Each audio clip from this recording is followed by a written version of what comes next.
adalah kunci untuk kita menaklukkan dunia.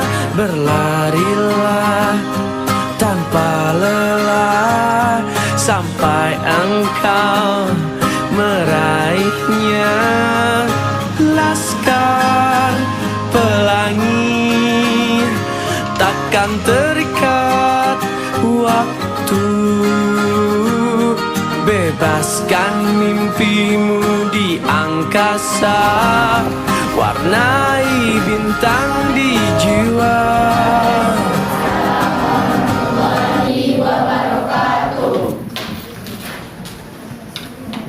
Gimana temennya? Sehat? Sehat. Alhamdulillah. Nah, sebelum kita mulai, sampah yang masih ada berserakan di bawah meja, di atas meja, kertas-kertas yang tidak dipakai silakan dibuang ke sampah dulu.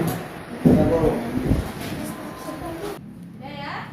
Sebelum kita mulai pembelajaran, sebaiknya kita berdoa sesuai dengan kepercayaan kita masing-masing. Coba Bapak kelas pimpin doanya. Berdoa mulai.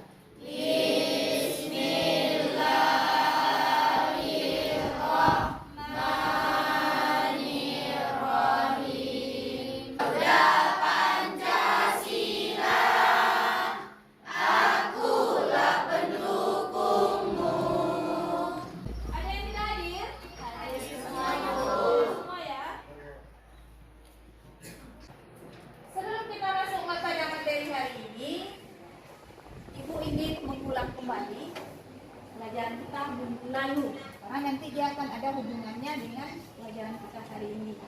Minggu lalu kita sudah belajar tentang besaran dan satuan. Kita juga sudah bahas tentang alat ukur apa yang digunakan untuk besaran-besaran tersebut. Nah, siapa yang masih ingat? Siapa yang belajar di rumah? Apa yang maksud dengan besaran? Angkat tangan. Ya. Besaran adalah segala sesuatu yang dapat diukur dan dinyatakan dalam angka. Ya. Yang tak sorong. Meter. Apa lagi? Mikrometer skop. Mikrometer skop. Apa lagi? Penggaris. Penggaris. Ya, bagus. Ada jangka sorong, mikrometer, penggaris, dan meteran. Itu alat-alat ukur yang digunakan untuk mengukur besaran panjang. Kita akan masuk menggunakan alat ukur. Pertama, perhatikan dulu. Ini gambar apa? Cincin. Cincin. Nah, begitu melihat cincin, apa yang ada di pikiran kalian? Ada pertanyaan apa? Yang bisa mengukur diameter cincin. Alat ukur apa untuk mengukur diameter cincin? Bagus. Apa lagi? Ukur diameter cincin. Penggaris dapatkah digunakan untuk mengukur diameter cincinnya? Bagus. Ada lagi? Jadi banyak pertanyaan yang muncul begitu melihat cincin ini, yaitu dapatkah penggaris digunakan untuk mengukur diameter cincin? Kemudian alat ukur apa yang dapat digunakan untuk mengukur diameter cincin? Kemudian kalau tidak bisa penggaris, maka harus diganti dengan alat lain. Nah, pertanyaan-pertanyaan ini nanti akan terjawab setelah kita melakukan praktikum pada tujuan pembelajaran kita hari ini. Setelah kalian belajar hari ini, diharapkan mampu mengidentifikasi dan menjelaskan prinsip penggunaan alat ukur panjang. Yang kedua, diharapkan dapat menerapkan prinsip pengukuran pada alat ukur besaran bisnis. Yang ketiga, mampu melakukan pengukuran. Kalau hari ini berarti kita menggunakan jangka sorong dan mikrometer. Kemudian, teknik penilaian yang digunakan hari ini seperti biasa, Ibu menggunakan 3 teknik penilaian. Yang pertama penilaian sikap, Ibu akan menilai sambil belajar nanti, akan Ibu amati. Kemudian yang kedua penilaian pengetahuan, kita akan melakukan kuis nanti menggunakan Google Form. Nanti Ibu share soalnya di grup WA. Kemudian yang ketiga yaitu penilaian keterampilan, akan Ibu amati selama praktikum sampai dengan penyelesaian laporan pada LKPD-nya. Itu teknik penilaian kita hari ini. Sekarang kita masuk. Minggu lalu Ibu sudah memberi tugas baca, yaitu tentang pengukuran, karena hari ini kita akan melakukan pengukuran. Ayo, siapa yang mencari, yang sudah membaca? Apa yang maksud dengan pengukuran? Pengukuran adalah membandingkan nilai suatu besaran yang sedang kita ukur dengan besaran lain sejenis yang dipakai sebagai acuan. Ya, bagus. Ada lagi yang lain? Sama? Pengukuran adalah membandingkan nilai suatu besaran yang akan diukur dengan besaran lain yang sejenis yang dipakai sebagai acuan. Itu yang dimaksud dengan pengukuran. Nah, hari ini kita akan melakukan pengukuran menggunakan dua alat panjang, yaitu jangka sorong dan mikrometer. Minggu lalu sebenarnya kita sudah mencoba membacanya ya, tapi tidak menggunakan alatnya, hanya berdasarkan gambar. Nah, hari ini kita ulang lagi alat ukur jangka sorong dan mikrometer itu bagaimana cara membaca hasil pengukurannya. Dari sebelum 0, berarti 4,2 cm. 4,2 cm skala utamanya. 4,2 cm. Sekarang lihat skala rumusnya. Garis yang lurus. Garis 4,2 cm. Perhatikan gambar ini. Gambar apa? Baut dengan Nah, apa yang menjadi pertanyaan bagi kalian lihat gambar ini?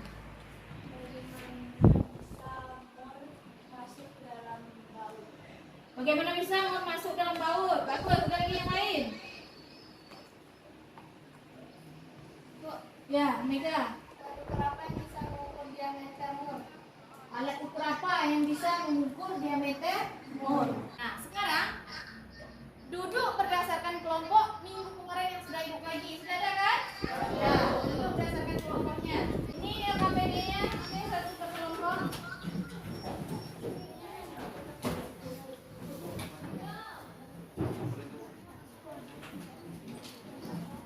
LKPD-nya, kelompok berapa lagi? Sudah dapat semua?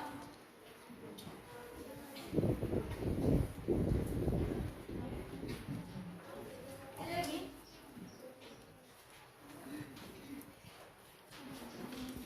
Ini alatnya. Jangka sorong ini bisa satu-satu per kelompok. Buka LKPD-nya, kemudian lihat halaman yang ketiganya, yaitu percobaan. Tujuan percobaan adalah bagaimana cara menggunakan dan membaca hasil pengukuran menggunakan jangka sorong dan mikrometer. Itu tujuannya. Kemudian alat dan bahan, jangka sorong, mikrometer, buku paket, koin, dan tabung reaksi. Itu ya. Sudah lengkap semuanya per kelompok? Nah, yang pertama langkahnya adalah siapkan alatnya tadi. Kemudian untuk alat dikalibrasi. Dimulai dari 0. Jadi setelah itu lakukan pengukuran pada 3 benda: tabung reaksi, buku paket, dan koin. Hasil pengukurannya catat ke dalam tabel. Masukkan ke dalam tabel 1 ini. Ya. Setelah tabel 1 ini selesai, jawab pertanyaan yang ada di bawahnya sampai dengan kesimpulan. Silakan.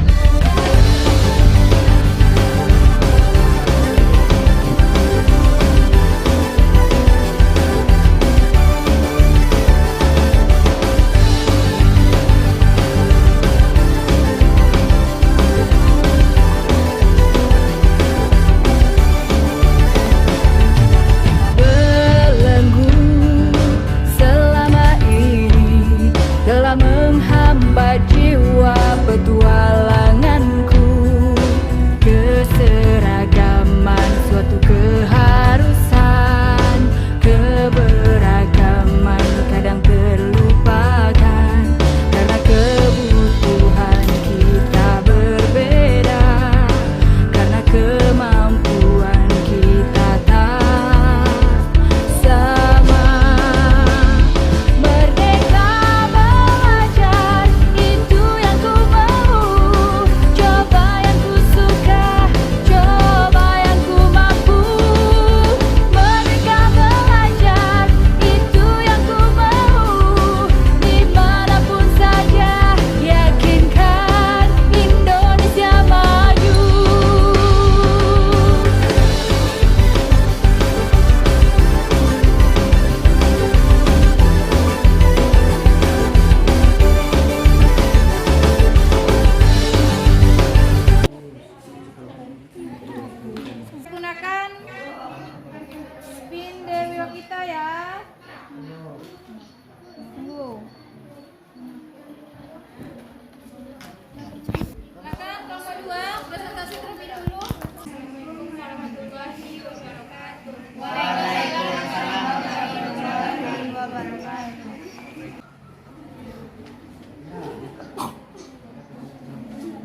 cara mengurangi supaya tidak terjadi kecelakaan akibat baut dengan mur yang tidak sesuai atau terlepas pada sebuah kendaraan? Bagaimana caranya? Mengukur mur dan baut tersebut. Dengan cara mengukur baut dan mur tersebut. Diameter baut dan mur, jangka. Ya, dari pembelajaran kita hari ini. Yang pertama apa?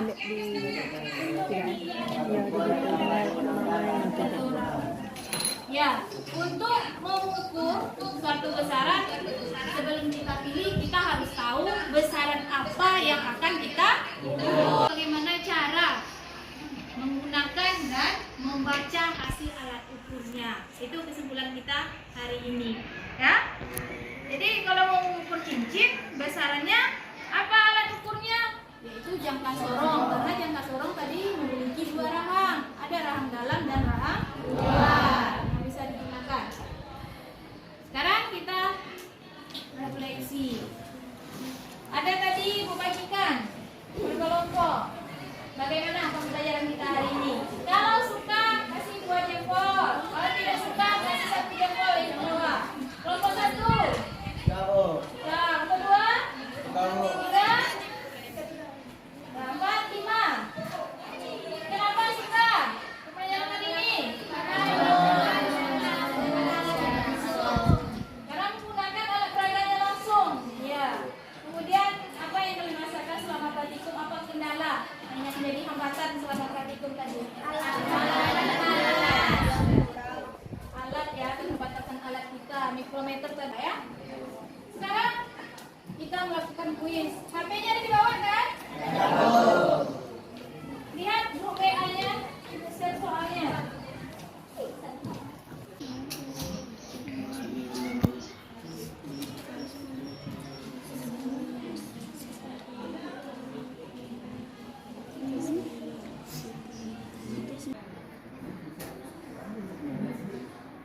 Yang belum mencapai KKM, diulang lagi, belajar lagi, ya. Teliti lagi membaca hasil pengukuran menggunakan jangka sorong dengan mikrometernya. Yang udah bagus, pertahankan. Tahan yang dipakai tadi. Data bedanya kumpulkan. Alat dan bahannya tadi, poin.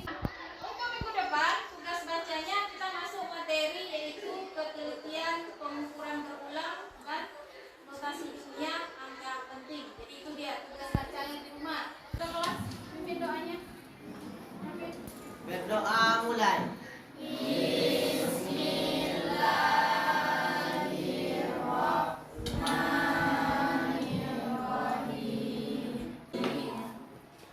Dah sampai di sini, jangan lupa jaga kesehatan. Ulang lagi pelajaran kita hari ini supaya tidak lupa minggu depan ikutannya lagi. Ya, gua tutup. Assalamualaikum warahmatullahi wabarakatuh. Waalaikumsalam warahmatullahi wabarakatuh.